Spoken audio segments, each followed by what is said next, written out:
കടന്നുപോയത് പൊതുവിദ്യാഭ്യാസ മേഖല തകർന്നുപോയ കാലമാണ്. രണ്ടാം പിണറായി സർക്കാർ അധികാരമേറ്റ ശേഷം ഓരോ വർഷവും പൊതുവിദ്യാലയങ്ങളിൽ നിന്ന് വിദ്യാർത്ഥികൾ കൊഴിഞ്ഞുപോയിക്കൊണ്ടിരിക്കുന്നു. എല്ലാ വിഷയങ്ങൾക്കും A+ നേടുന്ന കുട്ടികൾക്ക് സ്വന്തം പേര് പോലും തെറ്റുകൂടാതെ എഴുതാൻ കഴിയില്ലെന്ന് പൊതുവിദ്യാഭ്യാസ ഡയറക്ടർ തന്നെ വെളിപ്പെടുത്തിയത് കേരളം ഞെട്ടലോടെയാണ് കേട്ടത്. നിലവാരം തകർന്നതോടെ വിദ്യാർത്ഥികളുടെ കൊഴിഞ്ഞുപോക്ക് തുടർന്നുകൊണ്ടിരുന്നു.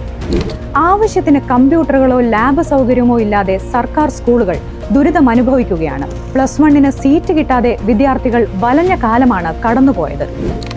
പോസ്റ്റ് മെട്രിക് സ്കോളർഷിപ്പുകൾ മുടങ്ങിയ കാലം, കുട്ടികൾ കഷ്ടപ്പെട്ട് പഠിച്ചു നേടുന്ന LSSനും USSനും നൽകേണ്ട തുച്ഛമായ സ്കോളർഷിപ്പ് പോലും തടഞ്ഞുവെച്ച കാലം, സ്കൂളുകളിൽ ഉച്ചക്കഞ്ഞി വിതരണം മുടങ്ങിയ കാലം, പാചക തൊഴിലാളികളുടെ ശമ്പളം മുടങ്ങിയ കാലം, സർക്കാർ എയ്ഡഡ് സ്കൂളുകളിലെ അധ്യാപക നിയമനങ്ങൾ അനിശ്ചിതമായി നീണ്ടതോടെ പഠിപ്പിക്കാൻ അധ്യാപകരില്ലാത്ത അവസ്ഥ, കാലത്തിനനുസരിച്ച മാറ്റങ്ങളില്ലാത്ത പൊതുവിദ്യാഭ്യാസ മേഖല മാറിയേ തീരൂ.